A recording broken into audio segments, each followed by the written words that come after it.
ആയിരക്കണക്കിന് ആളുകളെ ഭീതിയില്ലാത്തൊരു ജീവിതം നയിക്കാൻ ധൈര്യം കൊടുത്ത സ്ത്രീരത്നമാണ് കാനഡക്കാരിയായ Denise Marek. The worry management expert എന്നാണ് ഇവരെക്കുറിച്ച് പറയുന്നത് തന്നെ. പ്രൊഫഷണലിസത്തിനും പൊതു സംസാരത്തിലെ മികച്ച നേട്ടത്തിനുമുള്ള Toastmasters international accredited speaker award ഇവർക്ക് ലഭിച്ചിട്ടുണ്ട്.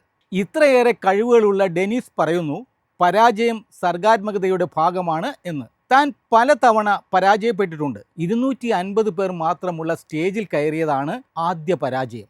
സ്ഥിരം സെമിനാർ സംഘടിപ്പിക്കുന്ന ഒരു കമ്പനി അവരുടെ ഒരു മികച്ച വർക്ക്ഷോപ്പിനെ കുറിച്ച് സംസാരിക്കാൻ ചുമതലപ്പെടുത്തി. ഡെനീസ് വേണ്ട വിധം തയ്യാറെടുത്തിരുന്നില്ല.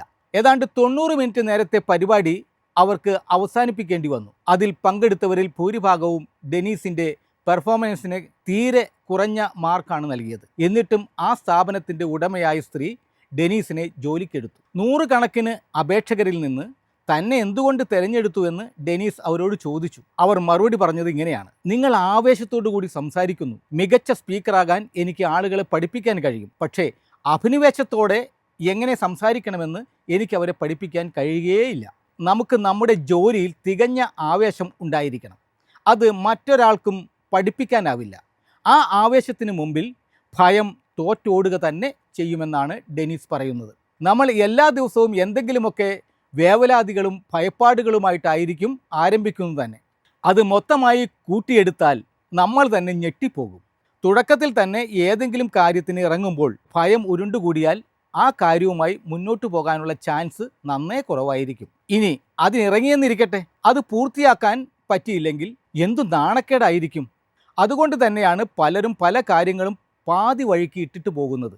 ഒന്നും ചെയ്യാൻ എനിക്ക് കഴിയുകയില്ലെന്ന് ഒരാൾ ചിന്തിച്ചിരുന്നാൽ പിന്നെ ആർക്കും അയാളെ സഹായിക്കാൻ കഴിയുകയില്ല.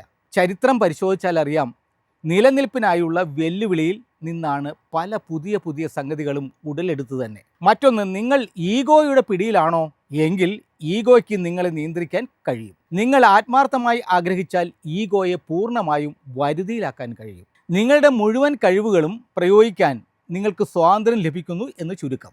നമ്മുടെ മനസ്സിനെ നമ്മുടെ തന്നെ നിയന്ത്രണത്തിൽ കൊണ്ടുവരണം. അങ്ങനെയാകുമ്പോൾ ഭീതി കുറഞ്ഞു കുറഞ്ഞ് ശാന്തത അനുഭവപ്പെടാൻ തുടങ്ങും.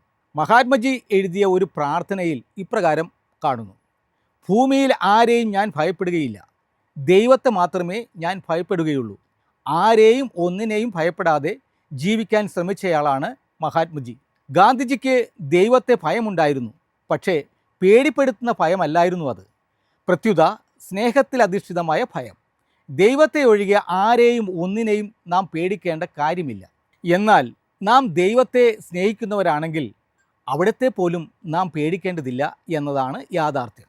നമ്മെ ഭയപ്പെടുന്ന ശക്തികളെയും ജീവിത സാഹചര്യങ്ങളെയും നാം അഭിമുഖീകരിക്കുമ്പോൾ നാം തിരയേണ്ടത് ഈശ്വര ചൈതന്യത്തിലായിരിക്കണം.